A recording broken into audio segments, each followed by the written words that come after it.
Et donc on a fait une digression, d'après le feedback que j'ai reçu, intéressante pour tout le monde, d'un texte du Rav Kook qui est un des textes les plus fondamentaux de l'enseignement sioniste de Rav Kook. On pourrait dire pas un texte le plus important du Rav Kook, mais au niveau de l'expression pour Rav Kook de sa compréhension de l'époque du temps sioniste, alors c'est un des textes les plus importants, sur un point en tout cas. Ce point, c'est sa compréhension du fait que le mouvement sioniste est un mouvement qui est un mouvement pas religieux. C'est-à-dire quelle est la position, on pourrait dire, des rabbinim, que doit être la position des rabbinim, ou de l'establishment religieux par rapport à cela, c'est-à-dire au mouvement sioniste général. Alors je vais vous résumer un petit peu ce qu'on a vu la semaine dernière pour que ce soit bien clair. Tout d'abord, comment est-ce qu'on est arrivé à ce texte? Ça, c'est la première chose. Comment est-ce qu'on est arrivé à ça? C'est que dans le texte du Gaon de Vilna qu'on étudie, on apprend qu'il y a, de manière générale, 3 éléments qui sont les personnes, le temps et l'événement. C'est-à-dire, on pourrait dire le temps, l'espace, l'événement historique et les personnes qui sont les acteurs de ces événements. Et ça, c'est le principe général. Et ce que nous dit le Gaon de Vilna, c'est qu'il faut comprendre le temps de Mashiach ben Yosef absolument dans une conjugaison de ces 3 éléments, c'est-à-dire l'événement, la personne et le temps. Et ce qu'il dit en plus, c'est qu'il utilise une expression tout à fait spécifique. Il conjugue le même mot qui est Moadim, Yehudim ou Yoadim, si vous vous souvenez bien. Moadim, c'est le seul qu'on connaît tous, c'est-à-dire Moadim, comme on dit Moadim et Simcha, c'est-à-dire c'est les temps, Moed, qui va Moed, qui est de Chanina, qui va Moed, le temps est arrivé. Yehudim, c'est les événements qui arrivent, Yehoud, c'est la destinée en fait, en hébreu moderne, et Meyuadim, c'est ceux qui sont destinés à le faire. Et on a demandé pourquoi est-ce que le Gaon de Vilna a utilisé cette expression, ce même verbe chaque fois. Et ce qu'on a vu, c'est que en fait, il y a à un certain moment d'histoire, il y a une prédominance, on pourrait dire, quelque chose qui est destiné. Puisque Ya'ad et Moed, de ce point de vue-là, c'est aussi la traduction Moed, c'est un temps prédestiné, d'accord? C'est pas un temps neutre, c'est un temps qui a été décidé par Akadosh Baruch Hu. Or, on avait déjà vu au niveau du temps, pour le Gaon de Vilna, qu'on était dans un temps qui s'appelait Be'ita, c'est-à-dire le temps qui était prévu depuis longtemps, puisque on est dans le temps où l'Ozahu, où la Géoula arrive, quoi qu'il en soit, il n'y a plus de temps après, c'est-à-dire il n'y a plus le temps. C'est le temps où ça doit arriver, c'est ce qu'on appelle en français, mais qui n'est pas une bonne expression, le deadline. D'accord? C'est-à-dire oui. Bon, c'est pas l'échéance aussi, c'est pas arrivé à l'échéance. Oui, justement, c'est l'échéance. C'est une bonne traduction du mot aussi. D'accord, c'est l'échéance. Et donc, du coup, on associe l'événement à un événement qui doit arriver, puisque le temps est arrivé. C'est-à-dire, avec le temps arrive, il faut bien qu'il arrive quelque chose. Donc, c'est les Yehudim. Et ensuite, les Meyuadim, c'est les gens qui sont acteurs de cela. Or, a priori, les acteurs, c'est des hommes, donc puisque c'est des hommes, ils ne sont pas déterminés. A priori, dans notre compréhension des choses, le temps peut être déterminé, l'événement peut arriver malgré nous ou au-delà de notre volonté, ça peut arriver, mais au moins il faut que les acteurs y décident. Alors c'est là qu'il y a un chidouche qui est très important, c'est que d'un côté, puisqu'on est dans la itaruta del etata, c'est-à-dire dans le réveil d'en bas, c'est évident que si c'est pas nous qui le faisons, alors point d'interrogation, comment ça va se passer? C'est-à-dire en fait, et puisque le temps arrivé, si c'est pas toi qui le fais, ce sera quelqu'un d'autre qui le fera, et si c'est pas en bien, ce sera en moins bien. C'est-à-dire, mais de toute façon, il y aura quelqu'un qui le fera, donc prends les choses en main pour que ça arrive de la meilleure manière. C'est ça la chose. Donc il y a une itaruta de l'etata, il y a un réveil. Mais malgré tout, il y a une espèce de dialectique spéciale qui est un chidouche, que même au niveau des Meyuadim, il y a, on pourrait dire, le fait que Akadosh Baruch Hu dirige. De même qu'il dirige le temps et l'événement, il va diriger les gens. Alors c'est contradictoire. S'il dirige, alors c'est pas toi qui te prends en main, et si tu te prends en main, c'est pas Dieu qui dirige. On avait déjà dit la semaine dernière que de toute façon, philosophiquement parlant, de manière perpétuelle, il y a ce qu'on appelle l'idea oprira, c'est-à-dire même quand on fait, c'est Dieu qui dirige, et quand il dirige, on le fait par notre propre volonté. Mais là, on est dans une expression spéciale de ça, qui est le temps de la Géoula. Alors, et là, on avait donc un chidouche, c'est qu'il y a une dimension spéciale du temps de Géoula que Akadosh Baruch Hu dirige les gens de manière plus forte qu'un autre temps. C'est-à-dire qu'à ce moment-là, il y a plus d'ingérence, on pourrait dire, de Akadosh Baruch Hu dans la destinée des hommes que dans d'autres temps d'histoire. Et ça, c'est ce qu'on a vu dans le Rav Kook. C'est-à-dire que, bien que c'est l'idée générale du Gaon de Vilna, on a vu que dans le Rav Kook, il donne cette définition qu'on n'avait pas vue dans le Gaon de Vilna, et qu'il avait appelé, et là maintenant je rentre dans la Igeret Takana, donc on est en train d'étudier une Igeret, donc ça fait partie de la correspondance du Rav Kook, Tav Kuf Nun Hei, on l'appelle Takana, dans le sens, c'est un double sens, mais c'est la Igeret Tav Kuf Nun Hei, c'est-à-dire le 500. Ah, on avait dit Hamsa, 555, c'est l'épître tunisienne de Rav Kook, et épître tunisien, et donc, dans cette Igeret Takana, le Rav Kook commence par introduire ce fait qu'au niveau des hommes, dans la Neshama d'un juif, il y a ce qu'on appelle le côté Zgouli et le côté Bechiri. C'est-à-dire Bechiri, c'est le libre arbitre, et Zgouli, c'est ce qu'on appelle en bon hébreu Shoresh Neshama.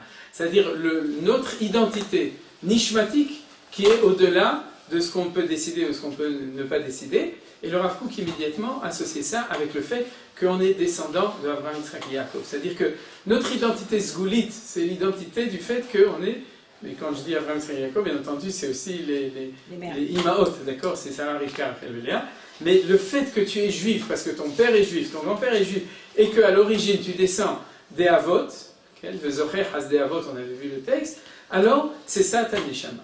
Et on fait beaucoup de choses, non pas au niveau de la Prira, mais au niveau de la Neshama. Maintenant, il dit que pour que cette identité sorte, il faut qu'on décide de le faire. C'est-à-dire, si on l'enfouit, si on la cache, si on la méconnaît, si on essaye de faire croire qu'on est autre chose, alors elle risque un moment de crier, c'est la tchouva, mais tant qu'elle ne crie pas trop fort, on peut ne pas l'entendre. C'est-à-dire faire croire qu'on est quelque chose d'autre que ce qu'on est. Mais elle est profondément en nous, oui, au-delà de la prira. Mais c'est la prira qui, de manière normale, la liberté de l'homme d'exprimer quelque chose qu'il a à l'intérieur de lui. Donc, la prira ne nous construit pas un personnage. Notre personnage existe profondément en nous, mais il faut qu'on décide d'être fidèle à nous-mêmes, d'exprimer notre identité. Voilà, c'est l'identité. Le Inyan Azgouli, c'est l'identité. C'est comme si c'était dans l'ADN, mais c'était comme si c'était dans l'ADN de ces goûts-là, et que nous, il fallait qu'on travaille. Voilà, exactement. Maintenant, le Hidouche de plus qu'on avait vu la semaine dernière, pour revenir au Meyu Adim dans le Gaon de Vilna, c'est qu'au-delà du fait que ça c'est quelque chose qui est permanent depuis les Avot jusqu'à aujourd'hui, il y a des temps d'histoire où on pourrait dire la proportion de Sgoula et de Prira change. C'est-à-dire que, de manière générale, en temps d'histoire normale, alors c'est la Bechira qui détermine plus l'identité des gens. Et en temps de Géoula, à ce moment-là, puisque c'est des temps où, de nouveau, où l'histoire est chamboulée de manière extrêmement forte, à ce moment-là, Akadosh Baruch Hu ne donne plus autant de choix aux gens de régler c'est-à-dire d'affirmer leur identité de manière béchérite, mais il influence de manière beaucoup plus forte. C'est-à-dire que, en fait, on pourrait dire d'une certaine manière, bien que chacun, au niveau de son vécu, il vit les choses de manière béchérite, c'est-à-dire qu'il assume son choix, mais en fait, fondamentalement, on se rend bien compte, ou même si on ne s'en rend pas compte, on le sait au niveau du Limud Torah, qu'il y a une beaucoup plus grande ingérence ou influence de Hakadosh Baruch Hu qui dirige les gens, c'est-à-dire que l'expression la liberté. Manitou le disait en général en rigolant, il disait quand je demande aux gens pourquoi ils ont fait leur aliyah, d'accord, alors chacun il a des histoires à me raconter, parce qu'il y a plus de boucheries cachères, de restaurants cachers en Israël, parce que ici j'aime bien le Nof, les paysages d'Eretz Israël, ou parce que c'est le pays de mes grands-parents, ou parce qu'il y a le Kotel, c'est la porte à Kotel, ou toutes sortes de raisons. Et il disait toujours, chaque fois que je commence à creuser un petit peu, et que je lui demandais pourquoi, à la fin, les gens ils disaient, ben j'en sais rien, en fin de compte, je ne sais pas vraiment pourquoi j'ai fait mon aliyah, mais j'ai fait mon aliyah. Donc ça veut dire quoi? C'est que Manitou savait ça, et qu'il aimait bien interroger les gens pour finir par découvrir qu'eux-mêmes découvraient que c'était le côté Sgouli qui avait fait qu'ils avaient fait leur aliyah, plus que le côté Béchéri. D'accord? C'est-à-dire que vous comprenez cette idée, c'est une idée extrêmement forte, on pourrait dire, il y a une devanture, un paravent, une espèce de shirva, une couche assez légère de prira qui est devant, Mais si on gratte un petit peu, nous-mêmes on est capable de se rendre compte combien la sgoula, c'est-à-dire que l'ingérence ou l'influence de Kadosh Baruch Hu a été forte dans les choix qu'on a fait à propos de la Géoula, c'est-à-dire les choix de Aliyah, etc., la détermination de faire certaines choses, combien en fin de compte il y avait quelque chose qui nous a transcendé, on pourrait dire qui nous a mené. Alors voilà, ça c'était le premier point du rapport. Je saute les détails qu'on a étudiés la semaine dernière, mais je reprends uniquement le deuxième point qui est important et qu'on est en train d'étudier, c'est que du coup, et ça c'est le chidouche du Rav Kook qui allait au-delà du Gaon de Vilna, c'est ça qui est important, parce que le Gaon de Vilna n'a nulle part parlé du problème de religieux par religieux. C'est-à-dire, pour quelle raison, à mon avis, c'est qu'à l'époque du Gaon de Vilna, il n'y avait pas de par religieux. Voilà. D'un côté, vu qu'il était prophétique dans tout ce qu'il écrit, on aurait pu s'attendre à ce qu'il ça a été entrevu. Mais je vous dirais que ça fait partie de la prière. C'est-à-dire qu'Akadosh Baruch Hu, c'est mon explication à moi, ne lui a pas montré, pour ne pas lui faire de peine, on pourrait dire à la limite, et il a parlé de toutes les difficultés, donc il savait qu'il y avait des difficultés. C'est aussi une difficulté. Mais sans le révéler, parce que la Bechira était possible, et la preuve, c'est que le Gaon de Vilna, lui, a commencé le processionniste par un mouvement religieux. Donc, s'il avait réussi, ou si le temps avait permis que ça aille suffisamment vite avec le mouvement du Gaon de Vilna, alors Herzl aurait réintégré le sionisme du gras et pas le contraire. C'est-à-dire qu'il y avait, de nouveau, dans toute cette dialectique dont on parle, de Beïta, Richena, et le fait de le faire, c'était tout le temps possible. A posteriori de l'histoire, c'est pas comme ça que ça s'est passé. Donc c'est pour ça que le Rav Kook, qui lui était dans le temps où le problème est posé de manière acoutique, puisque vous savez très bien que le mouvement religieux, dans sa grande majorité, refuse le mouvement sioniste parce qu'il n'est pas religieux, donc c'est un problème. Et le mouvement sioniste, d'une certaine manière, refuse. On y est dans les Chadashot de tous les jours. Il suffit de lire Besheva et de lire Haaretz, on verra que ce n'est pas les mêmes informations, ce n'est pas la même histoire qu'on est en train de lire de deux côtés. Et donc on est toujours dans cette question-là, et c'est là que le Rav Kook est rentré. Alors qu'est-ce qu'il dira le Rav Kook? Il dit comme ça. Il dit, petit à petit on va le développer encore aujourd'hui, ce sera le sujet aussi essentiel. Il dit, puisque Akadosh Baruch Hu dirige, on peut avoir une situation où il y a des gens qui, au niveau Bechira, au niveau religieux, c'est-à-dire au niveau de leur identité profonde, on pourrait dire l'identité nishmatique profonde de se réclamer de Akadosh Baruch Hu, donc de la Torah et du Kiyum Torah Mitzvot. Alors, ils peuvent être complètement, en bon français, en dehors de la plaque, c'est-à-dire complètement en dehors, et pourtant c'est eux qui sont prêts à tout faire pour revenir en Israël, reconstruire un pays, etc. Ce qui est un paradoxe incompréhensible a priori de la question. A posteriori de la question, on s'habitue à ça, de savoir que moins tu es religieux, plus que tu es saïret matkal. Aujourd'hui, c'est plus tellement vrai, d'accord? Mais on pourrait dire jusqu'à 10-15 ans, ou 20 ans, moins tu es religieux, plus que tu es sioniste, plus que tu as de Messirut Nefesh, de dévouement pour la cause, en fait, de ce que Akadosh Baruch Hu nous demande de faire. Vous comprenez le paradoxe? C'est celui qui n'a pas de kippa sur la tête, je traduirais ça comme ça, qui s'occupe du peuple juif, et celui qui a une kippa sur la tête, il ne s'occupe pas du peuple juif. Donc c'est quelque chose qui est a priori incompréhensible. Alors le Rav Kook explique cette difficulté, et c'est là que la force de l'idée de Rav Kook, et vous voyez tout le développement qu'il a fallu pour le faire, il explique cette difficulté, ou cette question, en disant, c'est parce que Akadosh Baruch Hu est en train de faire la Géoula, sans nous demander tellement notre avis.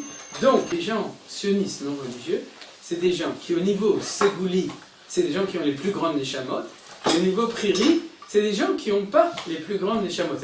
Bien entendu, au niveau de la Prira, d'être soldat, de reconstruire le pays, d'assécher les marées, on leur enlève pas le mérite de Bechiri. Mais pour expliquer le phénomène en tant que phénomène, alors il faut le comprendre de cette manière. Est-ce que vous avez des questions? On continue le texte. Est-ce que quelqu'un a une question ou tout est clair? On continue. On continue. Alors voilà.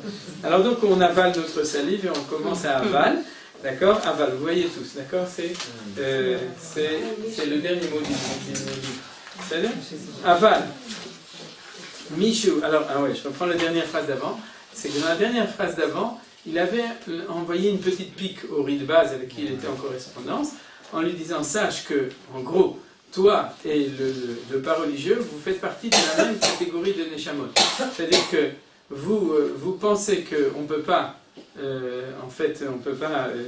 mettre les deux choses ensemble. Donc, vous avez tellement peur d'être influencé par le mouvement laïque du sionisme que vous préférez vous fermer et au contraire être en guerre, on pourrait dire, avec eux, parce qu'en fin de compte, ce qu'on avait expliqué dans le sens de l'esprit de Menitou, Kol Mishirat Reto Kodemet le Chokmato.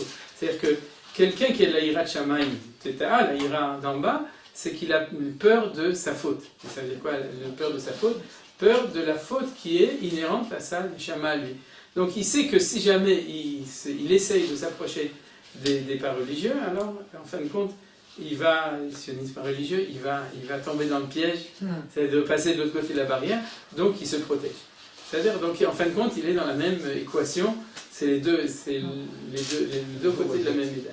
Par contre, il dit, et il lui reproche, entre guillemets, il le dit avec toute la finesse de quelqu'un comme le Rav Kook, il ne lui reproche pas, il lui donne un cours, comment est-ce qu'un grand Rav comme le Rikbaz devrait faire, quelle devrait être sa position si c'était vraiment un tellement grand Rav, et c'est ce que faisait le Rav Kook. Alors on dit comme ça, Aval Mishu Tamid Shakua Berayono Beistaklut Pnimit. Celui qui est de manière perpétuelle dans son esprit, il est concentré dans une vision intérieure des choses, pas une vision extérieure, mais qui est capable de voir l'intérieur des choses. Be'or Torah Udusha Ve'ira Ila'a, avec la lumière de la Torah, de la sainteté et de la Ira Ila'a, de la crainte supérieure. Alors ça c'est une notion que je vais expliquer. Betzad Romemut Ribon Kola Olamim Chaye Achayim Baruch, qui est du côté de l'élévation de Akadosh Baruch Hu, Ribon Kola Olamim, le maître de tous les mondes, Chaye Achayim, celui qui est la source de vie de toute la vie, béni soit-il. Velo Hazve Shalom, et non pas Dieu nous en préserve, Beira Teta'a, dans la crainte Teta'a inférieure, vous savez, c'est comme Itaruta del Tata, c'est-à-dire Tata c'est inférieur, Ila c'est des mots en araméen, c'est supérieur. Il est Elion et Tarton, Levada uniquement, Mitzad Onche Olamazé, qui provient des punitions du Olamazé, les punitions de ce monde-ci, O Onche Olamaba, ou les punitions du monde futur, chez Ira Chitzoni, qui s'appelle la Ira Chitzoni. C'est-à-dire la Ira Ila'a, c'est la Ira plémite, interne, et la Ira Teta'a, la crainte d'en bas, c'est la crainte aussi, il appelle ça la crainte extérieure. C'est-à-dire, il faut expliquer ces notions-là. On sait que les deux valeurs essentielles, c'est Ahava et Ira. Vous savez, par exemple, dans la tfila de Ahavat Olam ou Ahava Rabba, on dit V'yachel levavenu, la Ahava ou l'Ira et Shemecha. On en a déjà parlé, c'est-à-dire, on demande à Kadosh Hu de nous aider à unifier en nous l'amour et la crainte. V'yachel levavenu, dans notre cœur, la Ahava ou l'Ira. C'est-à-dire, dans le cœur, il y a deux côtés. Le côté droit qui est Ahava, le côté gauche qui est Ira. Donc on demande. Maintenant, dans la Ira, dans la Ahava, il y a Ahava. Dans la Ira, il y a deux niveaux de Ira. Il y a ce qu'on appelle la Ira Teta'a et la Ira Ila'a. La Ira Teta'a, c'est Ira Ta'onesh. C'est la crainte de la punition. Par exemple, vous connaissez l'histoire de Rabbi Yochanan ben Zakkai. Quand ses élèves sont rentrés chez lui, il était en train d'avant sa mort. Ils lui ont dit donne-moi un conseil. Donne-nous un conseil. Il a dit Yirason Shiye Mora Shamaim que Mora Basar Vadam, que la crainte du ciel soit pour vous comme la crainte d'un homme, Melech, d'un roi, en chair et en os. Alors elle a dit, et les élèves ont dit, et c'est tout, je ne me souviens plus le mot en hébreu. Adkan. Adkan. Adkan, voilà, Todaraba. Adkan, jusqu'ici, Todaraba, c'est le mitzvot, jusqu'ici, et il dit à levaï, ou levaï, c'est-à-dire à levaï que vous soyez capable, ou que les gens soient capables, puisque quand quelqu'un il fait une avéra, de quoi il s'inquiète, que personne ne le voit, mais il oublie que même si personne ne le voit, Akadosh Baruch Hu, il le voit. On rigole parce qu'on est tous comme ça, et c'est vrai que ça marche comme ça. D'accord ? C'est-à-dire qu'en fin de compte, il dit, et il remarque que de se faucher là-bas, en fin de compte, la nature humaine, c'est qu'on a ira teta, c'est-à-dire la crainte, ira taone, c'est-à-dire la crainte de recevoir une punition. C'est comme ça qu'on nous a éduqués. Voilà, la peur du gendarme. C'est comme ça qu'on nous a éduqués. Si tu ne fais pas tes devoirs, tu ne vas pas avoir une bonne note, tu ne vas pas avoir de bonbons, tu ne vas pas avoir de récompense. C'est-à-dire le monde d'en bas, le monde d'ici, c'est ce monde où il y a la récompense ou la punition. Et c'est comme ça, quand on a une vraie autocritique de soi-même, on se rend compte qu'on ne sort pas tellement facilement de ça, même en tout cas à mon âge, peut-être pas à votre âge, mais à mon âge, j'en ai encore un petit peu là-dedans. C'est-à-dire ça devient plus subtil, d'accord ? C'est-à-dire qu'on a peur d'autres, qu'en dira-t-on, ou bien d'autres niveaux pas forcément une punition corporelle, mais autre chose. mais en fin de compte, on est quand même mu par énormément de ce qu'on appelle la Yirat Eta, donc de Yirat, même quand c'est Yirat Shamayim, c'est-à-dire c'est quelque chose on a peur que le ciel nous tombe sur la tête, c'est-à-dire c'est une crainte plus basse. Et il existe une Yira Ilaha, c'est ce qu'on appelle Yirat Aromemut. Yirat Aromemut, ce qui est expliqué dans tous les livres, c'est quand tu as conscience de la grandeur de quelqu'un, tu ne veux pas lui faire de peine. C'est-à-dire, tu n'as pas peur de lui. Il n'est pas question qu'il va te punir, mais tu ne veux pas le décevoir.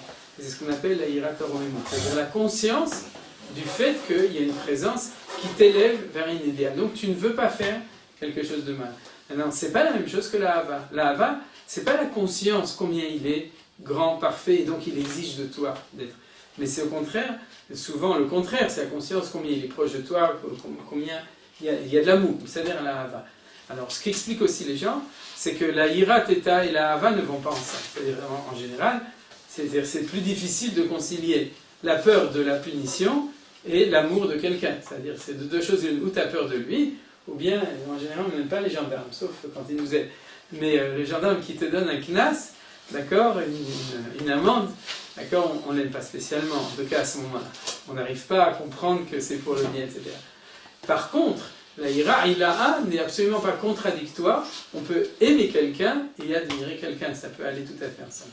Donc le Rav Kook maintenant nous dit, où il dit au riz de base, sache que si jamais tu n'arrives pas à t'élever au-dessus de cette critique, c'est-à-dire cet éloignement, cette critique du tzibour, du public qui n'est pas religieux, sioniste, pas religieux, c'est parce que, en fin de compte, fondamentalement, Kaniré, sans doute, que tu es toujours dans la Yirat Eta, c'est-à-dire que tu n'as pas réussi dans ta Avodat Hashem à t'élever vraiment à la Yira Ilaha, parce que si tu étais dans la Yira Ilaha, alors tu n'aurais plus besoin de faire ce genre, d'avoir tellement peur de eux, etc. Donc t'es pas, entre guillemets, je ne veux pas dire ce qu'il a dit, mais il a sous-entendu qu'il avait encore du travail à faire au niveau de sa Avodat Hashem pour ça. Et c'est aussi pour ça qu'il a parlé de Yira Chitzonit et Yira Pnimit, parce que quand la Yira Chitzonit, la crainte extérieure, c'est la crainte de ce que tu vois, tu as peur de ça. C'est pas quelque chose qui est de voir la grandeur, mais de voir ce qui est complètement extérieur. D'accord. Donc, chez Assour, alors je continue, on est là où il y a marqué le 20 pour ceux qui ont perdu. La remarque 20, il continue. Chez Assour, les Talmidei Chachamim Haoskim Berazé Torah Be'avana Pnimit L'Arbot Ba. Alors là, on a des chidushim au niveau de ce que la grandeur de la Neshama ou de la personnalité de Rav Kook qui nous enseigne que un Talmid Chacham, Lamed Tavchet, c'est-à-dire le Talmid Chacham, un Talmid Chacham n'a pas le droit, s'il s'occupe des secrets de la Torah avec une compréhension intérieure, l'Arbot Ba, d'essayer d'avoir trop de Yira Chitzona. Vous avez compris? C'est-à-dire qu'il ne faut pas avoir trop une Yira, une peur des gendarmes. Du contrôle social. Voilà, du contrôle social, etc., la punition. Chez un Talmid Chacham qui s'occupe de Havana Pnimit, et ça on comprend, c'est-à-dire que puisqu'on a vu, on sait que la Razé Torah, les secrets de la Torah, c'est ce qu'on appelle aussi Pnimi ou Torah, et on l'avait déjà vu plein de fois à propos de la mitzvah ou du Giloui des Razé Torah, c'est le sens intérieur des choses, la Neshama de la Torah, c'est l'intériorité. Il dit, tu ne peux pas passer ton temps à t'arrêter à ce qui est à l'extérieur. Parce que si tu es tout le temps en train de t'occuper de ça, tu ne peux pas rentrer à l'intérieur. Je dirais ça de manière la plus simple. Si jamais ta relation vis-à-vis de l'autre, c'est toujours sur l'extérieur, tu perds et tu rates le coche. C'est-à-dire que tu ne vas jamais regarder qui il est véritablement. C'est-à-dire, l'extérieur, ça peut être son apparence, ça peut être sa conduite extérieure, etc. Mais tout le monde sait très bien aussi que c'est comme ça dans la relation humaine. C'est-à-dire, si tu veux vraiment découvrir l'intériorité de quelqu'un, tu ne peux pas t'arrêter aux choses extérieures. C'est-à-dire, donc tu dois aller au-delà. Mais ça ne veut pas dire que l'extérieur n'existe pas, mais on ne peut pas passer son temps à ça. C'est ça qu'il veut dire. C'est-à-dire, et je continue. Donc il lui demande d'aller voir la ségoula qui se trouve dans ces gens-là. Voilà, c'est ça qu'il dit. C'est-à-dire, tu peux passer ton temps, alors, chercher l'époux, ah, il n'a pas fait de bracha, ah, il n'a pas fait Shabbat, ah, il n'a pas mangé kasher, ah, et en plus il fait des guerres dessus. C'est ce qui se passe, vous voyez qu'en fait il fait une description sociologique d'aujourd'hui aussi. C'est-à-dire que, en fin de compte, vous savez très bien qu'il y a des gens qui passent leur temps même avec des grands de Torah qui passent leur temps, à compter les coups, quoi. C'est-à-dire, d'accord, j'ai réussi, t'as réussi, on a réussi, ça veut dire. Et il dit, et alors? T'as gagné? T'as tout perdu. C'est-à-dire, t'as pas gagné, t'as perdu. Mais Loïc Baz dénie peut-être à ces chilonim la ségoula, c'est-à-dire qu'il dit, c'est pas la peine de chercher l'intérieur, on n'en a pas. Voilà. Ou bien la ségoula, oui, exactement, c'est ça qu'il va expliquer. Tu ne peux pas, c'est pas possible. Vous savez très bien que, là, je fais attention à ce que je dis, c'est-à-dire, je ne veux pas dire des choses sur des gens qui ne sont pas là-dessus. Mais vous savez très bien qu'il y a des gens, en général, ce n'est pas les rabbins, c'est plutôt, je dirais, le peuple.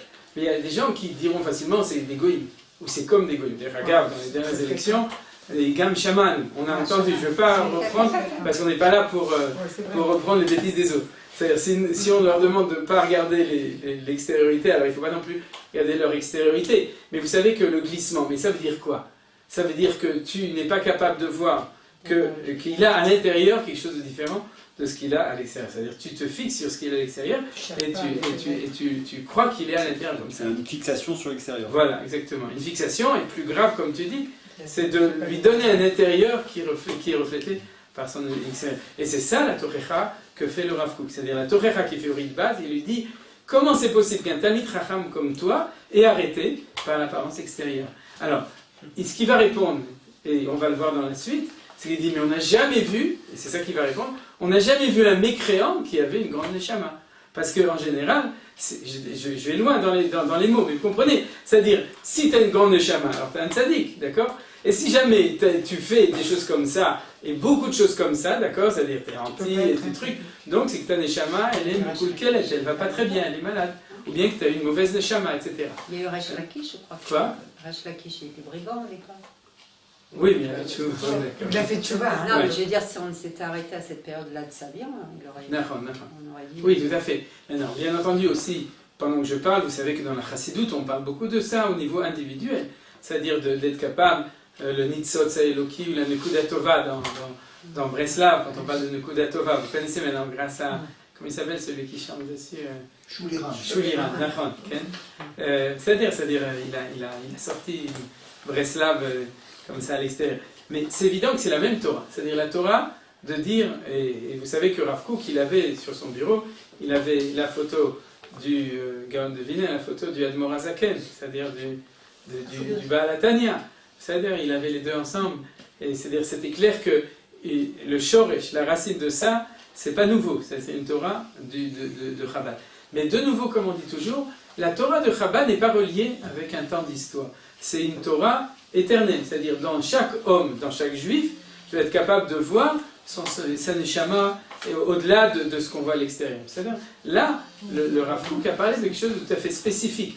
D'une certaine catégorie de gens, c'est les neshamot des sionistes qui construisent le pays avec Messirut Nefesh, avec des mouvements, plus que des mouvements, et qui pourtant se conduisent comme ça. A contrario, si quelqu'un a un Hitsoni super cachère, il a forcément une neshama. Quoi? Il peut pas feindre d'avoir un... Alors on va voir, si il peut. Il y a tout. Ad quel écart que les Chachamim, on dit à l'époque des Chachamim de ne pas se fier aux gens qui avaient des tefilines sur la tête, parce qu'ils disaient souvent s'ils mettent les tefilines, c'est pour faire croire qu'ils sont ce qu'ils ne sont pas. Donc c'est pas quelque chose de nouveau, c'est-à-dire le fait de faire comme, ça ne veut pas dire que tous ceux qui ont des tefilines, qui pas, sinon il faut se décaloter. Alors donc, c'est-à-dire, Chassur et Talmid Chamer Oski Benoît, l'arbre de 20. Je continue, c'est juste les mots en dessous du chiffre 20. Rak la kahat mimena mea. Donc il dit, si tu es un Talmid Chacham qui arrive au niveau que tu regardes tout de l'intérieur, c'est-à-dire les événements, la Torah de Hakadosh Baruch Hu, ce qu'on appelle Razé Torah, c'est-à-dire les degrés de la Torah, la Pnimiyut, et donc les gens aussi, parce que ça va ensemble, c'est-à-dire si tu regardes comme ça, alors tu regardes aussi la Neshama des gens, tu ne regardes pas l'extériorité des gens, alors la Yirateta, la crainte extérieure, Rak la Karat Mimena, il faut en prendre un petit peu. C'est-à-dire que sinon, c'est le danger d'enseigner la Kabbalah à des gens qui n'ont pas de Yirateta. Vous savez, c'est pour ça qu'on n'enseigne pas à tout le monde.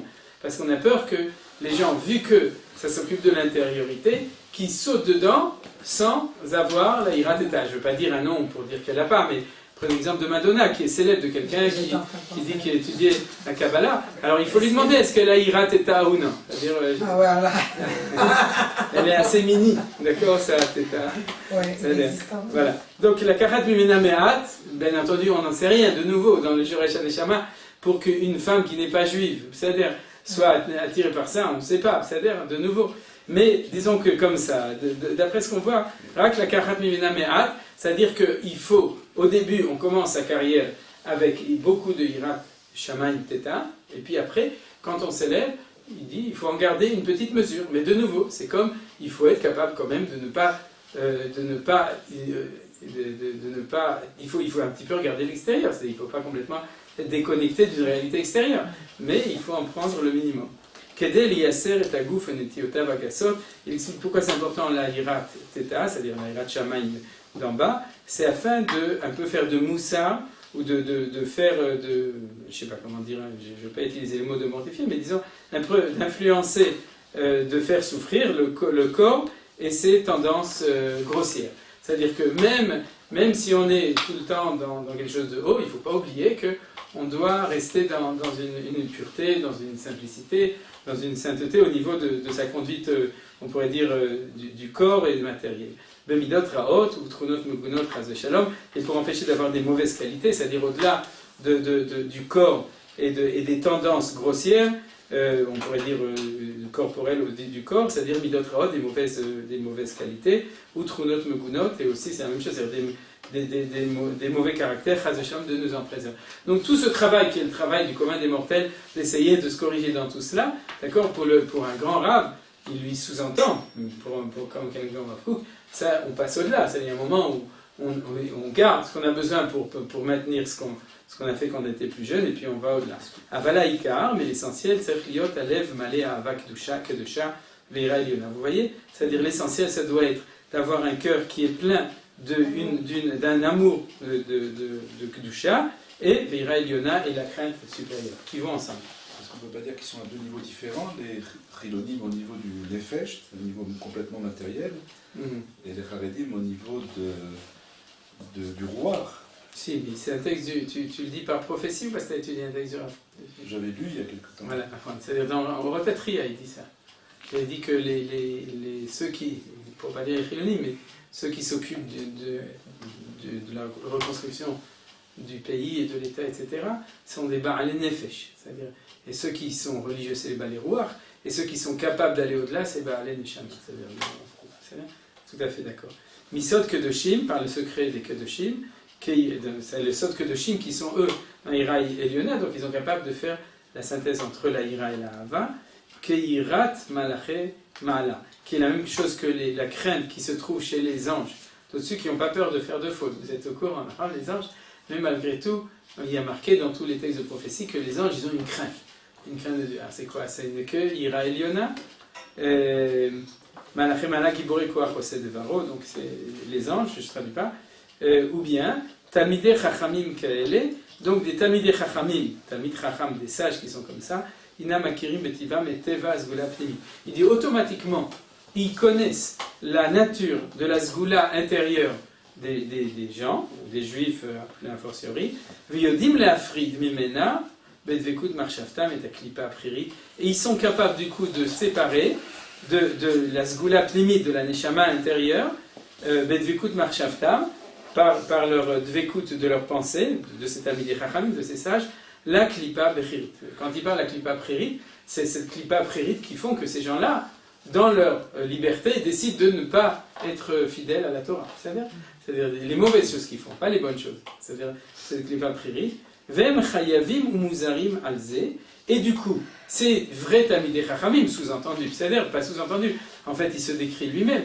C'est-à-dire le Rav Kook lui-même, puisqu'il explique ce qu'il fait. Mais il reproche au Ritbaz, et comme je vous avais dit depuis le début, il avait dit au Ritbaz que son problème au Ritbaz, c'est que c'était un grand Talmid Chacham qui n'étudie pas les sodotes de la Torah. Et on revient aussi à ce qu'on avait vu avec le gars de Lina, c'est-à-dire que son manque d'étude de la Pnimiyut à Torah, vous voyez, l'empêche de voir la Pnimiyut de la Neshama des gens. C'est-à-dire, puisqu'il est dans la Chitzoniyut de la Torah, donc il voit aussi que la Chitzoniyut des gens, et du coup c'est grave. C'est-à-dire que ça empêche de réaliser de manière harmonieuse le processus sioniste ou de Géoula, etc.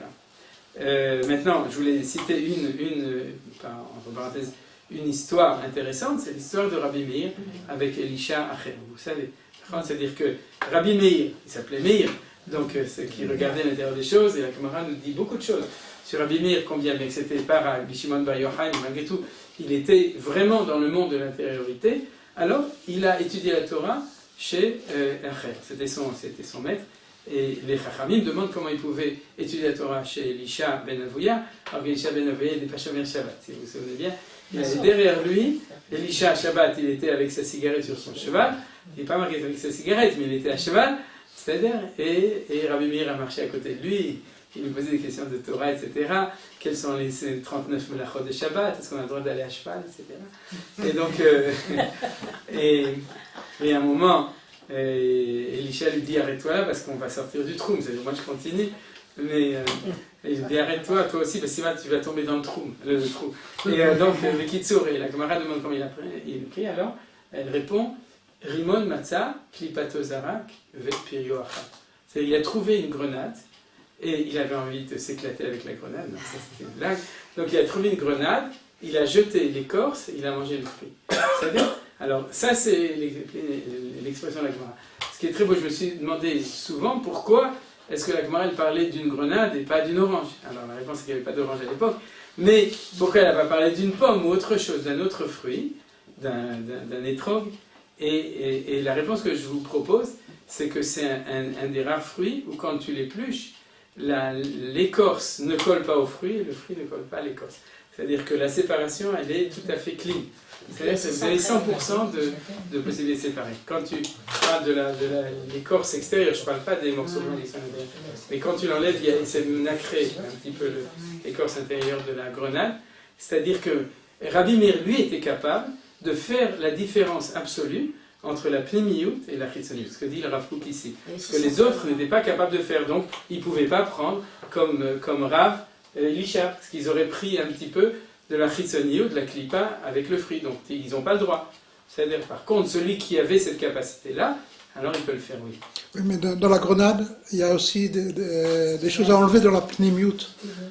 C'est-à-dire, même... Oui, mais ça, j'imagine, c'est le travail de chaque Rav. C'est le bon côté. Non. C'est-à-dire il y a aussi de l'obsolète à l'intérieur, pas seulement l'écorce. Oui, tout à fait d'accord. Mais cette partie-là, c'est le travail que font tous les Chachamim quand tu étudies la Torah, c'est-à-dire que tu fais le tri à l'intérieur. Il y a 613 grains. Et en plus, il y a 613 grains, et c'est le siman d'ailleurs que Rechaim et les mitzvot kerimon, même ceux qui sont l'école que chaque juif il est plein de mitzvot comme les grenades. Alors donc, on continue. Et klipa à Bechirit. Vem chayavim ou muzarim alze. C'est-à-dire qu'ils sont obligés, et ils sont, Dieu leur comment on pourrait dire muzarim? Prévenus, voilà, ils sont prévenus et obligés sur cette chose-là, pourquoi? Les karev poshim kaele sesgula pnimit yeshlem, d'approcher des rechaim comme ceux-là qui ont une sgula pnimit. Donc c'est pas seulement qu'ils n'ont pas le droit de les éloigner, ils n'ont pas le droit non plus de rester neutres. Vous comprenez? C'est-à-dire, il y a aussi une idéologie de dire je ne suis pas contre, mais je ne suis pas pour. Ce qu'on appelle Yoshev à la Gader, Egel Por, Egel Sham. C'est-à-dire, tu es sur la barrière, tu mets un pied d'un côté et un pied de l'autre. D'un côté, on donne et on profite, mais c'est un status quo. C'est-à-dire qu'on participe pas, mais de manière neutre. C'est-à-dire, on n'est ni vraiment dedans, ni vraiment dehors. Nous dit le Rav Kook, tu ne peux pas. C'est-à-dire que de même qu'un Talmid Chacham ne peut pas se conduire comme un Am Haaretz, il n'a pas le droit. C'est-à-dire, s'il est ce qu'il est, il doit être ce qu'il est. De même, il ne peut pas ne pas rapprocher. Alors vous voyez où se trouve le Rav Kook, et vous comprenez sa manière de faire les choses de manière extraordinaire. C'est-à-dire, voilà. Afin d'éveiller ou de mettre en lumière, de réveiller de plus en plus la force du bien qui est cachée en lui. Tsafoun, c'est enfoui, c'est pas caché, stam. Mais c'est caché, enfoui. Jusque ce que cet intérieur va être mitgaberet, elle va avoir surmonté, merci pour la traduction, complètement surmonté le mal becheri de choix, et verchni auto, il va le soumettre. C'est-à-dire que le Rav Kook dit, pour qui? Qu'est-ce que tu crois? Tu crois que c'est des shkotzim, des shaigetzim? que c'est Stam, des Goïm, que c'est du Erevrav, j'en sais rien, des gens. C'est des bons juifs, seulement. C'est le temps qui veut déchaîner cette chose-là. Si jamais tu réveilles leur intérieur par amour, par le fait de le rapprocher, petit à petit, ça va arriver. Alors on va voir comment est-ce qu'il décrit ce processus de petit à petit.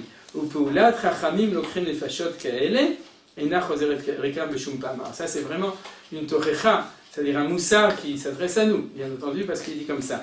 Il dit, l'action de ces sages, l'okren et fachot, qui sont capables de prendre les âmes, des âmes comme ça, ne revient jamais à vide et ne revient jamais à vide. C'est-à-dire que même si tu ne vois pas le résultat, il y a un résultat. C'est-à-dire que tu dois savoir que ça marche de toute façon. Ce que tu fais, ça donne, il y a un impact obligatoire. Tu parles dans leur plimi. Voilà, alors il va dire pourquoi. L'ifamim, alors il va dire, l'ifamim peulotel nirod begadou. Des fois, leurs actions, les actions de cet ami des Chachamim, elles se voient de manière claire. C'est-à-dire que tu vois combien ils réussissent à influencer. À l'idée macham kuravim mehem metivim masem. Alors comment est-ce que tu le vois? Par le fait que ceux qu'ils rapprochent vraiment améliorent leurs actions. Vous connaissez tous l'histoire de Rav Kook qui a fait ce qu'on appelle Massa Moshavot. Vous connaissez, c'est le fait que c'est très connu, c'est que je ne sais pas en quelle année, il a pris avec lui Rav Zonenfeld, je crois, c'était ça. Et ouais, et qu'il a fait le tour de tous les Moshavot du Nord pendant plusieurs semaines pour justement avoir un contact direct avec tous ces chaloutzim qui n'étaient pas exactement Shomrei Torah Mitzvot à l'époque et qui étaient extrêmement anti, beaucoup plus que ce qu'il y a aujourd'hui. Ils étaient vraiment contre. Et il y a plein d'histoires à chaque endroit et où il est arrivé, il leur a demandé, et même il a réussi de manière directe à influencer, à les rapprocher. C'est-à-dire, Metivim et Masem, donc ils améliorent leurs actions, ou Miyashrim et Deotem Yoter, Befoal. Et leurs opinions, leurs idées, leurs pensées, leurs idéaux ils réussissent, ces Talmidei Chachamim réussissent à les mettre sur le droit, à plus les mettre sur le droit chemin de manière réelle, active. Velifami, alors il dit, ça des fois ça se voit. Velifami des fois, Nichnas Rak Garin Pnimem. Il dit, il n'y a que un noyau intérieur qui rentre en eux. Ukvar betuchimem. Et du coup, on est sûr, les Chachamim, les Chachamim sont déjà sûrs, qu'il ne sortira pas de ce monde, ils ne sortiront pas de ce monde sans avoir fait tchouva. Alors, bien entendu, l'histoire depuis les 100 ans de sionisme prouve qu'il y en a qui sont sortis de ce monde sans avoir fait tchouva, bien que je voudrais quand même rappeler aussi la deuxième chanson de Shuliran, qui est Ameshorer. Je ne sais pas si vous connaissez cette chanson, où il raconte que c'était lui qui était à côté de Lévin. Comment il s'appelle? Qui? Lévin, c'est comment de son prénom? Hanoch Lévin. Qui est un c'était un homme de théâtre et de littérature qui n'était pas tellement religieux, et que Shuliran était à côté. Il raconte qu'au moment de sa mort, il a entendu qu'il y a eu une expression de tchouva, et il a fait une chanson sur cette histoire-là. Alors vous reprendrez la chanson, c'est une très belle chanson, c'est Adoni Amshoreh, vous le prendrez traduit en français, je crois pas, mais en tout cas en hébreu. Donc chez Lo Yipatru Mina Olam Belo Tchouva, c'est-à-dire que les Talmidei Chachamim, ils ont une vision suffisamment forte pour avoir un sentiment ou une connaissance qu'ils ont réussi, même si c'est quelque chose qui ne se voit pas immédiatement, mais qu'ils feront tchouva. Je vous ai aussi raconté l'histoire la semaine dernière de Eliezer Ben Yehuda. C'est le même genre d'histoire. Va filou im chalila. Et même si Dieu nous en préserve, Yamushpa kol kar garwa, celui qui est influencé, il est tellement garwa.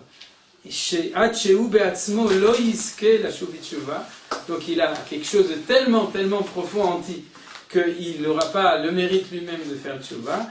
Il faut le koach hagarinazé, la force de ce noyau que tu as mis, ce Talmid Chacham a mis à l'intérieur de lui, cette semence, voilà, cette semence agira sur lui, alteva nafsho, sur la nature de son effet, shvenafik mine zeramalia, il sortira de lui, zeramalia, donc une semence qui est bien, shiashu bitshuva, qui fera tchouva, vetaken gamken nefesh aviv, il fera le tikkun du nefesh de son père, que din baram ezaki abba, comme la loi qui est connue, c'est marqué la référence dans Sanhedrin, page 104, folio A, le fils donne des mérites au père. C'est-à-dire le fils est capable de corriger le père. C'est-à-dire, Abba lo mezake bara, Abba bara mezake abba.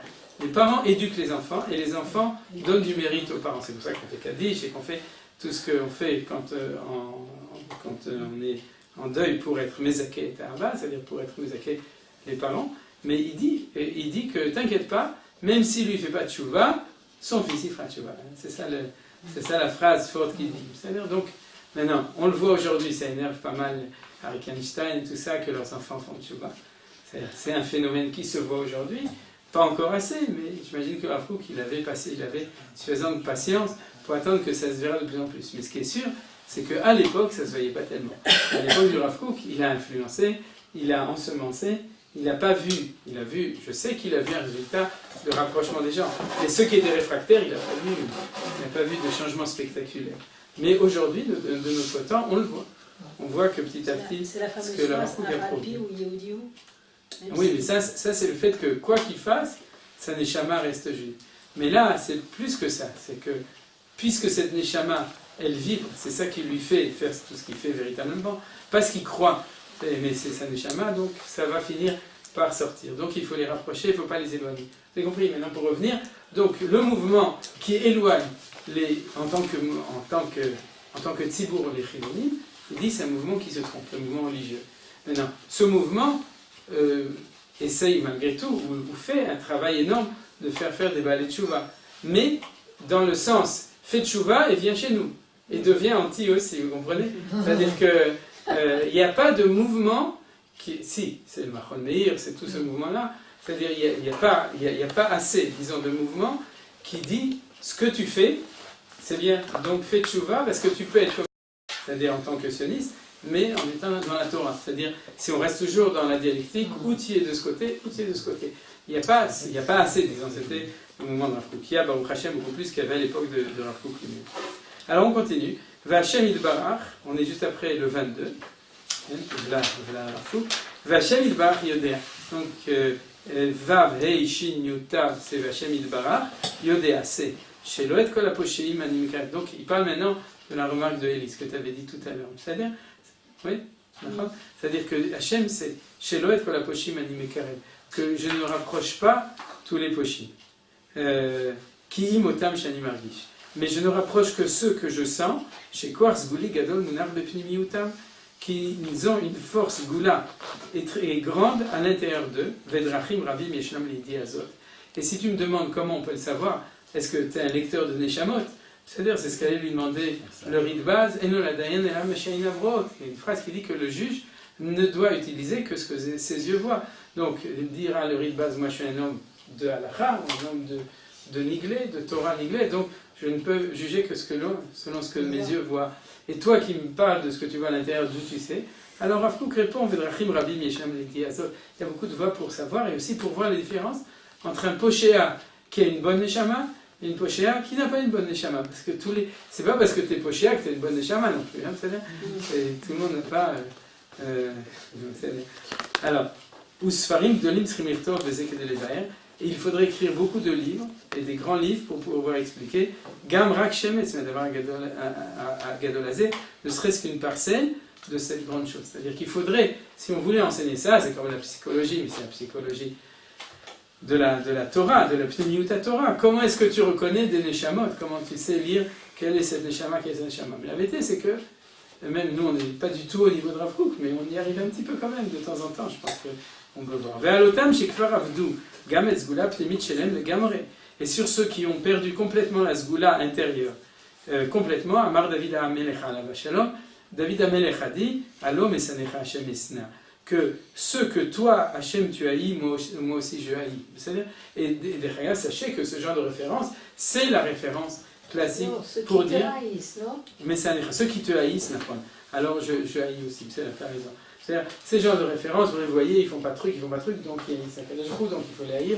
Même dans le premier siman du Shulchan Aruch, si vous regardez dans Mishnah Bora, il parle de ce genre de choses, il ne faut pas avoir peur, de s'opposer à tous ceux qui s'opposent à la Torah, pour amener la Torah, et il faut les haïr parce qu'Hachem ne les aime pas, etc. Ou ils n'aiment pas Kadosh Hu. C'est-à-dire, trouver des références là-dessus, on peut en trouver dans la Torah. C'est-à-dire, alors dis-le Rav Kook, si on construit tout son judaïsme, toute sa Torah là-dessus, alors la Sheila, où est-ce qu'on va arriver? Et il dit, David HaMelech, lui, ils savaient que sur des gens comme ça, il fallait le dire.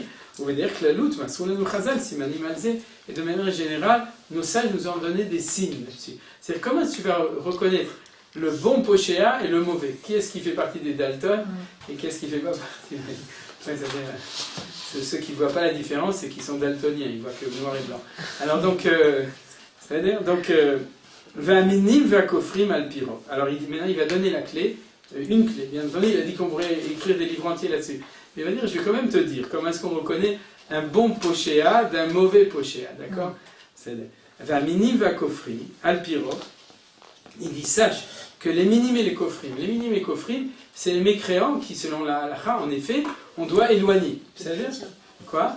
Les minimes, c'est les chrétiens, mais de manière générale, si vous regardez dans les livres classiques, c'est-à-dire l'homme alid ve l'omoridi, je ne vais pas traduire, mais toutes sortes de bénédictions spéciales qui sont marquées dans le langage de Chazal, bénédictions entre guillemets, pour dire comment être la relation qu'on doit avoir par rapport à ces gens qui sont considérés comme des mécréants, on pourrait dire, et donc qu'il faut éloigner. C'est-à-dire, il dit Vermini va kofrim, d'accord, Alpirov, il dit de manière générale, Avduga metas gula pnimit. C'est ceux qui, à cause de leur action, ont perdu leur gula pnimit, et c'est ceux-là qu'il faut éloigner. Ou mida zone hegel berovadorot. Alors regardez, maintenant on revient au cours d'histoire du Rav Kook, c'est-à-dire de l'enseignement du compréhension. Il dit cette vertu, et c'est exactement la réponse à ta remarque, c'est-à-dire zo noheget berovadorot. La majorité des générations, c'est comme ça que ça marche. C'est-à-dire que le monde il est simple. Selon leur conduite, ils font du bien ou ils font pas du bien à leur neshama, donc ils écrasent leur neshama, ou bien ils ont une mauvaise neshama de naissance, donc c'est pour ça qu'ils se conduisent comme ça. Mais en tout cas, s'ils sont pas dans la Torah, donc c'est que c'est des mauvaises neshamot. Et s'ils sont dans la Torah, c'est ces bonnes neshamot. Et il dit c'est comme ça que ça se passe dans la plupart des générations. Aval, dor shelikva de meshicha. Mais la génération du début de la Géoula, je ne traduis pas la traduction justement contraire, ikva de meshicha, on a vu, c'est les premiers pas du temps de la Géoula, parce que c'est évident qu'après ça, tout le monde va faire tchouva. C'est-à-dire, mais dans le début de la Géoula, la génération du début de la Géoula, c'est une génération qui est en exception. Je ne dirais pas exceptionnelle dans le sens que c'est des gens exceptionnels, bien qu'ils le sont, mais il y a exception à la loi, on pourrait dire historique générale. Et c'est là qu'il dit qu'en fin de compte, pourquoi les gens se plantent, et ça je l'ai entendu d'expérience après avoir connu ça, c'est qu'ils font une analyse. À partir du moment où ils ont décidé qu'aujourd'hui on était en galoute, d'accord, on est toujours en galoute, le temps n'est pas arrivé, que le temps de Géoula n'est pas arrivé, donc ils analysent de manière fausse les choses, de manière erronée, parce que pour eux, un chrétien, un maskil, comme on traduirait ça d'il y a 200-300 ans, un Mendelssohn ou un élève de Mendelssohn, un réformé américain ou un assimilé français ou un sioniste laïque, oui, c'est la même chose. C'est du pareil au même, vous comprenez? Et ils avaient peut-être raison il y a 300 ans. Ils n'ont pas raison aujourd'hui. Ce n'est pas les mêmes lois. Il faut savoir lire la réalité de manière différente. Ça, c'est un chidouche extraordinaire. C'est-à-dire de savoir lire les choses comme ça. Ce qu'il dit, yotse minaklal. C'est vrai qu'il y a un klal comme ça, il y a une loi comme ça, mais elle ne marche pas aujourd'hui. C'est-à-dire que c'était en galoute. Voilà, c'était un temps. Alors action à l'époque en galoute était vraiment négative. Alors qu'ici, l'influence est quand même importante. C'est pas seulement, c'est pas la galoute, c'est pas la galoute. C'est le temps historique qui influence. C'est-à-dire que, je reviens, si le temps historique c'est un temps où ce qui prédomine c'est la Bechira, donc si tu fais par Prira des choses tellement mal, c'est que c'est obligatoire que ta Neshama n'est pas bien. Ou bien que tu détruis ta Neshama par tes actions. C'est impossible autrement, puisque c'est la Prira qui décide les choses. Par contre, si la Sgoula décide, tu peux avoir une Bechira qui déraille complètement, et pourtant ta Sgoula est extraordinaire. Mais ça, c'est le temps de Géoula. Yehudim et Yoadim. C'est-à-dire, c'est ça le... Donc on peut voir cet aspect-là que parce qu'on est dans le moment de la Géoula. Voilà. Alors, dans la Chassidoute, on dit que c'est toujours un peu comme ça. C'est pour ça que les enfants peuvent être récupérés. Il dit que, au niveau des enfants, ils peuvent faire tchouva, même si lui, il n'a pas fait tchouva, parce qu'ils sont en Israël. Si le père en galoute a fauté, c'est fini, je veux dire, ça se perd. Non, pas forcément. Bon, oui, mais... Berov a m'écrit. Oui, l'espoir est toujours là. Mais il y a une puissance aujourd'hui des Juifs d'Eretz Israël qui n'est pas valable pour les temps historiques précédents et qui n'est pas non plus valable pour les Juifs qui sont en dehors d'Eretz Israël. Parce que s'ils avaient ça, ils auraient fait leur aliyah. Qui ont fait l'aliyah? Pourquoi la chômère à Tsaïr d'Argentine, quand il y a eu, comment ça s'appelle, Perron, je me souviens plus. Pourquoi ils ont tous fait leur aliyah? Parce que, et ils étaient chômeurs à Tsaïr, parce que leur neshama était une neshama qui avait ce quartz gouli. Et tout le monde, et toute l'Argentine n'a pas fait son aliyah. Mais ceux qui étaient attachés par ça, ils l'ont fait. Voilà. C'est-à-dire qu'en fait, il est en train d'écrire des neshamot d'un temps spécial et d'une géographie spéciale. Bien entendu, il y a des gens qui sont en France aujourd'hui qui veulent faire ça et qui ne peuvent pas à Noussim, parce qu'ils n'arrivent pas à décrocher, parce qu'ils ont des vieux parents, parce qu'ils ont des peurs, parce qu'ils ont des problèmes de parnassa.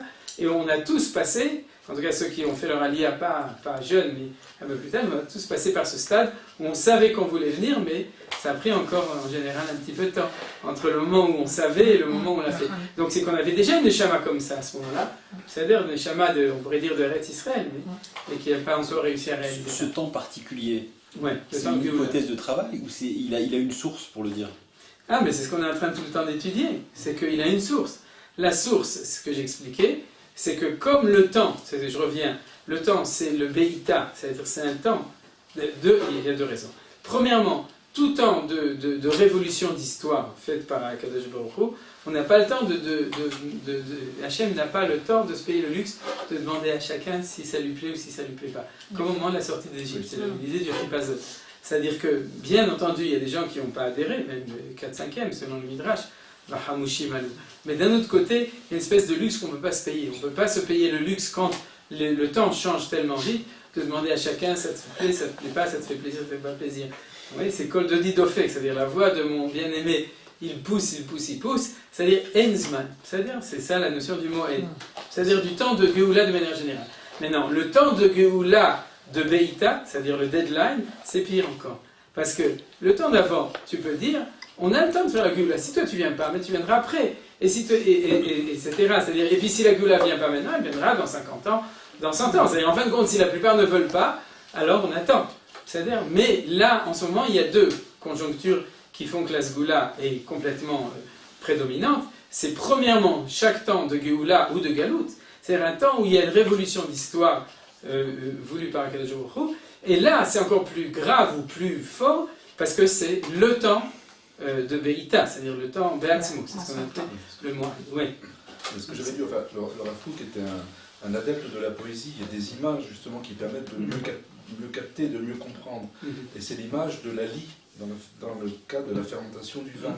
Non, je vois que tu es en train de dire repatrie à sérieusement. Voilà, c'est très intéressant.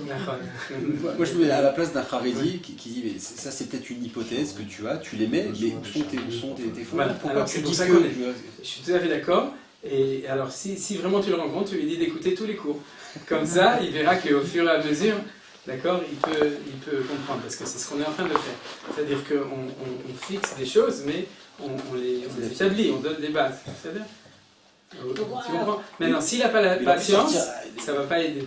Et s'il ne veut pas, ça ne va pas aider. Même s'il a la patience d'écouter, il va finir par t'en vouloir. Il n'y a pas une racine de...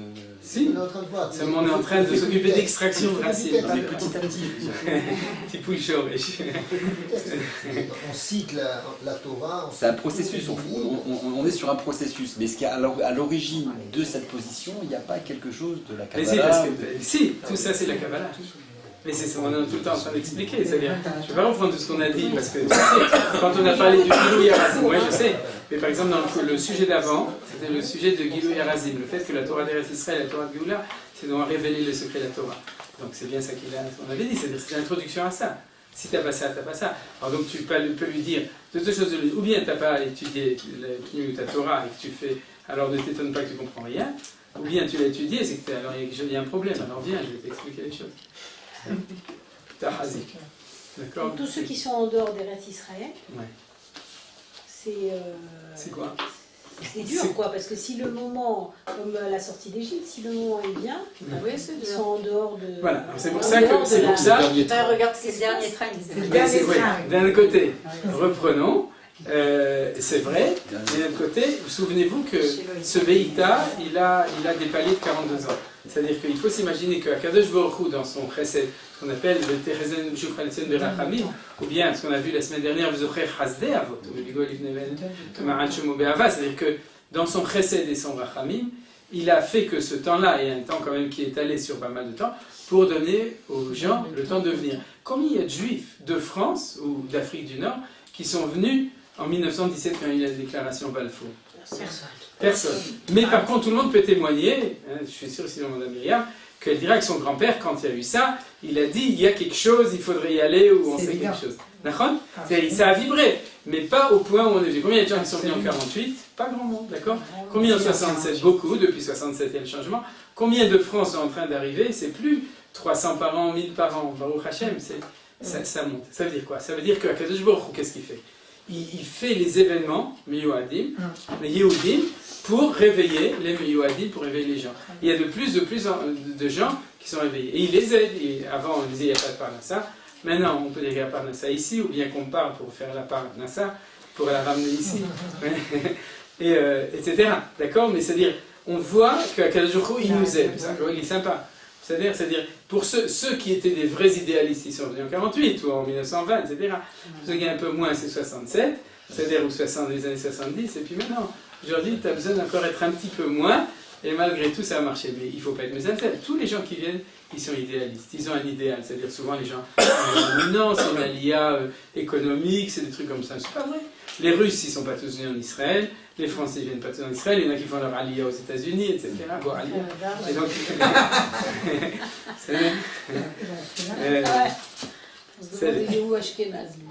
Asgouda Pénimit. Alors on continue. Umidazo.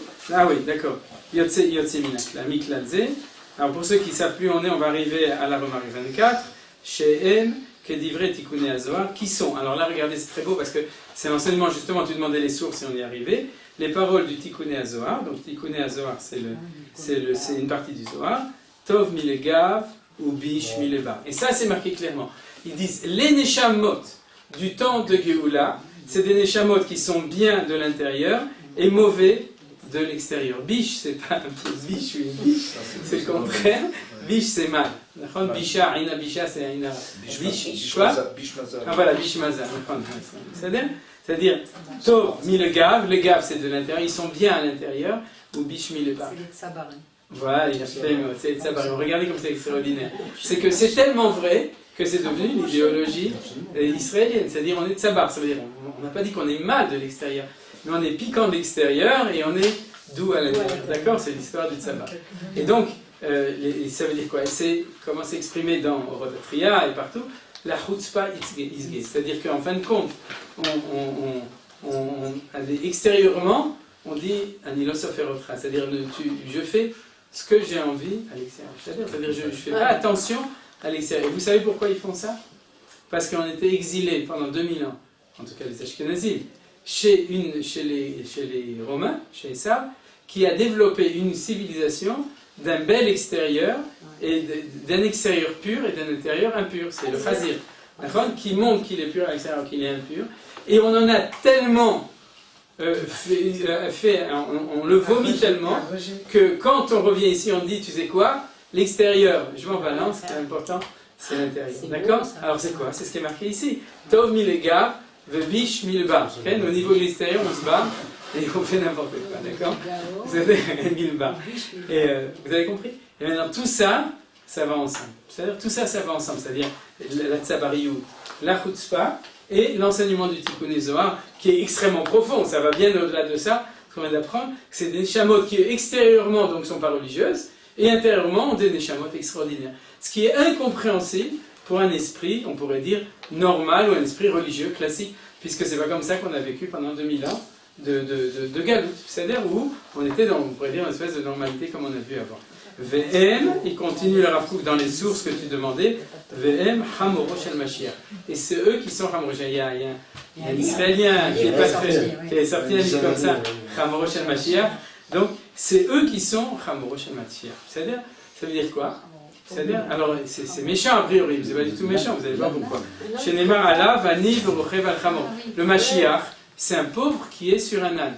Alors, qui c'est l'âne? C'est ceux qui s'occupent de développer de manière matérielle, Hamor, Homer, d'accord, la Géoula. Donc, c'est des matérialistes, c'est des communistes, c'est des matérialistes historiques, etc. Donc, eux-mêmes le dit qu'ils sont des Hamorim, c'est-à-dire pas dans le sens que c'est des ânes, mais qui sont matérialistes. Chomrim, Bediuk. Mais l'exemple que tu as donné d'Acher et de Meir, ça marche pas. Parce que comment il est devenu à une Ritsonout mauvaise Acher? Non, j'ai donné ça pour expliquer l'idée de la capacité de différencier. Je n'ai pas rentré dans le processus historique. C'est impossible, en tout cas je ne suis pas capable de le faire. Parce que c'était à l'époque, au contraire, c'est la destruction du temple, la limite peut-être, il faudrait faire une recherche beaucoup plus profonde sur les événements de l'époque, qui étaient événements dans l'autre sens. Il est parti de quelque chose de très profond pour avoir une Ritsonout qui était finalement fumer le Shabbat sur une voiture, sur son cheval. L'origine du fait qu'ils deviennent mécréants, elle était plus nishmatique que Alors c'est ça, là-bas il faut étudier de manière précise. Est-ce que c'est un événement singulier, une personne singulière, ou est-ce que ça correspond malgré tout au temps dans lequel il vivait? C'est-à-dire, alors ça c'est une étude Bifnei Atzmo, je ne l'ai pas fait. C'est-à-dire, de ce que j'ai étudié, je n'ai pas trouvé comment le relier avec le temps, bien qu'un petit peu, mais c'est l'Agmara dans Chagiga qui s'occupe de ça, un petit peu, mais je n'ai pas à souvenir. De manière générale, le plus simple, c'est de considérer ça comme une personnalité singulière. Et Rabbi Meir et Ben Abou. C'est-à-dire, Vakavana, que Mo Chamor Shemi Bachutz. Alors regardez ce qu'il va dire. Comme le Chamor, Shemi Bachutz et Boshne Simanetuma. Le Chamor, il a extérieurement 2 signes d'impureté, puisqu'il est ni ruminant, ni les sabots fendus. D'accord? Il n'a rien de tout ça. C'est un vrai Chamor. Donc la Touma, l'impureté, elle est extrêmement forte en lui. C'est-à-dire, il a rien. Mi Behazir, le Gamal, le Galsel, mais il est plus impur apparemment que le Chazir et le Gamal, etc. Les 4 qui ont un des 2 signes. Sheshbem Siman Tarechad al Kolpanim, parce qu'au moins ils ont un signe de pureté sur les 2. Ou Mikol Makom, et malgré tout, Yeshbok de Pnimiyuto, Inyan Kdusha Gamken, il faut savoir qu'à l'intérieur de lui, il y a quelque chose de Kdusha dans le Chamor. Shereu Kadosh Bifrura, puisqu'il a la Kedusha de Bechor. C'est-à-dire que vous savez qu'un premier-né du Chamor, c'est ce qu'on appelle un Peter Chamor. Maintenant, le Peter, c'est pas un loup. D'accord. Et donc, il a une Kedusha de Bechor. Et c'est la Kedusha de la Géoula, puisque ça vient de la Kedusha de la sortie d'Égypte. Donc il a quelque chose, un sod, un secret, que quand il est sorti de Géoula, alors la Kedusha, elle va sur le Chamor. Ve'inyan, ma Torah amra al ze shem kadesh li ou gadol meod meod.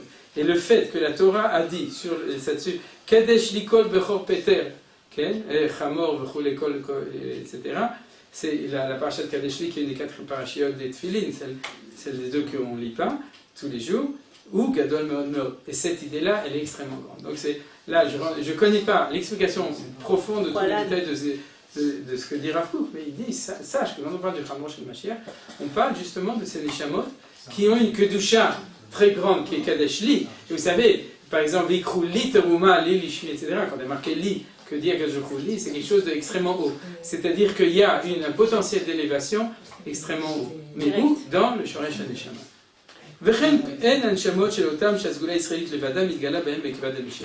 Donc ainsi sont ces neshamot de ceux où la sgoula israélite uniquement se révèle chez eux au moment du Ekvad el-Mishra, du début de la Géoula. Velahem yesh troufa, et donc eux ont une troufa, c'est-à-dire on peut tout à fait les ramener sur le droit chemin. On ne doit pas les écarter, on ne doit pas les rejeter, les repousser comme des mécréants chez qui l'extérieur et l'intérieur. Mais il n'était pas à cette époque-là, qu'est-ce qu'il leur a fait aujourd'hui? Non, le Rav Kook, il était complètement à cette époque. Non, le Rav Kook, il était complètement à cette époque. Même plus que nous. Chez nous, il y a moins de Klippa Chitzona aussi fort. Le Chamor, il est déjà un peu domestiqué. Voilà. Là, il y a Shtroufa. Voilà, exactement. C'est-à-dire, Velaim yesh troufa, afalpi sheshbem sirachon gadol, et le Rav Kook, vous voyez, il n'est pas si tendre, c'est-à-dire qu'il savait faire cette différence. Il dit même s'il y a une odeur nauséabonde, une grande odeur nauséabonde malgré tout, le choshech rav kaved meod, et une grande obscurité, c'est-à-dire l'obscurité est là. Vous voyez, on la voit tous les jours, c'est-à-dire dans les informations, on est souvent révolté par toutes sortes d'émissions d'obscurité. Mais il dit, mais tu dois aller au-delà. Amar al-Zé Rav Yosef, et Rav Yosef a dit là-dessus, Yete veske d'été betula de Koufita de Hamel. Alors regardez, ça c'est une phrase qui est connue, que Rav Yosef a dit à propos du Mashiach, parce qu'il y a un autre Rav, je crois que c'était Rabat, qui a dit Yete velo Hamine, c'est connu, il a dit, le temps de Ikveta de Meshicha sera tellement nauséabond C'est-à-dire que je ne veux pas vivre ce temps-là. J'ai pas envie, je sens que je ne pourrais pas me confronter avec ça. Et Rav Yosef, comme par hasard Rav Yosef, pourquoi Rav Yosef? Mashiach ben Yosef, vous êtes tous trouvés, il a fait mot. Rav Yosef qui était Beshoresh Nishmat, Mashiach ben Yosef de son temps sans doute, il a dit non seulement je voudrais vivre à ce moment-là, mais yété que ce temps arrive, ouais, c'est pas un yéti, c'est yété qu'il arrive, ve'eske que j'ai le mérite des yétifs, des tracis, betula à l'ombre de Koufita, des excréments de Hamré du Hamon. C'est-à-dire, il dit je veux pas être à l'ombre du. Même si je dois être non pas seulement à l'ombre du Hamon, mais à l'ombre des excréments du Hamon, de ce qui sent le plus mauvais, même là-bas je veux bien être, pour être à cette époque, sans doute parce que Rav Yosef pensait aussi qu'il y avait de quoi faire à ce moment-là. Voilà. Rav Yosef, Ayedakol habite à la Shlimiou. Et il dit, sache que quand tu regardes le chasse, tu vois que Rav Yosef, c'est pas par hasard que lui a dit ça, contrairement à l'autre, parce qu'il avait l'habitude de regarder la Pnimiout. Vetalak dulato bigdulat au yoma de kagarim, ve'amar alimo ikum ikam eshrin tadeatia, ve'amar asmo lo titne anava de ikana, falbishi mitzad achotzin nire adavar legava chalila, aval baz gula nefshit shkimoto alava shalom, amar ze bechol milu akdusha v'anava amitit, men anvanuto shel adon evim alava shalom. C'est-à-dire que je n'ai pas traduit tout ça parce qu'il faut qu'on finisse le texte. Il amène 3 preuves dans le chasse que Rav Yosef avait l'habitude de ne pas voir la Chetzoniout, mais toujours voir la Pnimiout à l'intérieur. Et je vous donne un exemple, c'est quand il se levait devant sa mère. On se lève devant sa mère par respect. Il dit non, je me lève devant ma mère parce que je vois avec elle la Shrina qui vient. Pourquoi la Shrina? Parce que la Shrina, c'est la vertu de Dieu qui est masculine ou féminine? On l'a déjà vu. Féminine. Donc il voyait dans sa mère la Neshama qui était là-bas et la Shrina. Donc c'est une des preuves que Rav Yosef il avait bien l'habitude de voir l'intérieur. Il disait à sa mère, tu es comme la Shrina, d'accord? Voilà. Il faut le dire aussi à sa femme. C'est-à-dire, vous savez tout le monde sait qu'il faut dire, parce que la Kavana Pshuta, quand on dit Eshetraï le vendredi soir, c'est de faire des compliments à sa femme, et les Mekoubalim disent qu'on ne parle pas à sa femme, on parle à Shabbat Malketa, à la Shrina, etc. Donc, il faut penser aux deux ensemble. Les Talmidav, Emolchim Bederachav, et ses élèves vont dans son chemin. Il dit que ça c'est la mida de Moshe Rabbeinu, c'est pour ça que lui aussi, Moshe Rabbeinu, rapprochait ceux qui étaient loin, et ça c'est la Parashat Hashavua, Atchekarav, Filouet, Erev Rav, jusqu'au point qu'il a été capable d'approcher le Erev Rav. C'est-à-dire parce qu'il voyait dans le Erev Rav la Pnimiout du Erev Rav. Ça a fini. Quoi? Et où ça a fini? Ça a bien fini.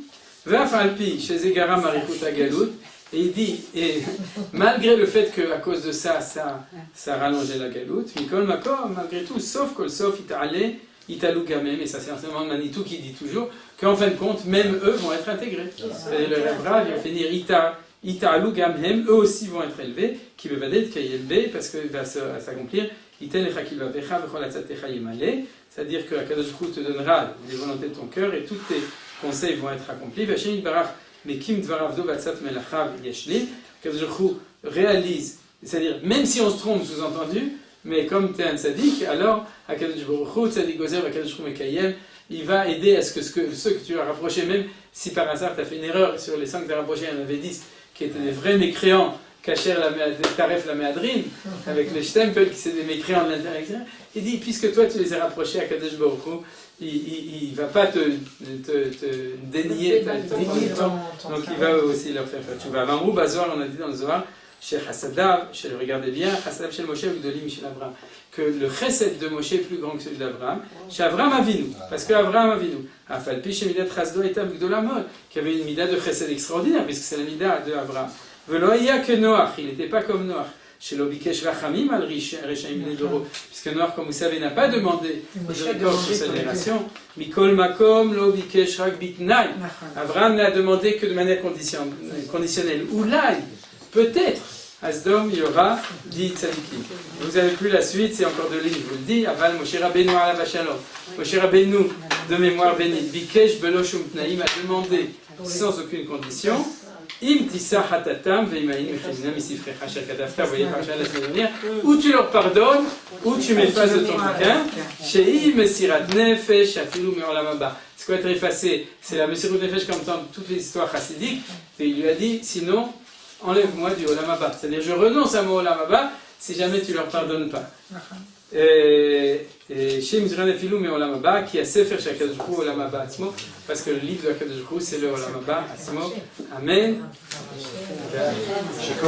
Voilà, la semaine prochaine, on reprend le Kolator, et Bezrat Hashem, quand on s'approchera de Purim, on fera un cours qui est lié à Purim, quand on s'approchera de Pessah, on fera un cours qui est lié à ça, c'est-à-dire il y a des textes dans Midrash Shlomo, c'est un autre livre parallèle, où il a fait des drashot, comme le Kolator, mais qui sont liés au fait. Donc on prendra un qui est lié avec Pessah ou deux, un qui est lié avec Purim ou deux, et comme ça on...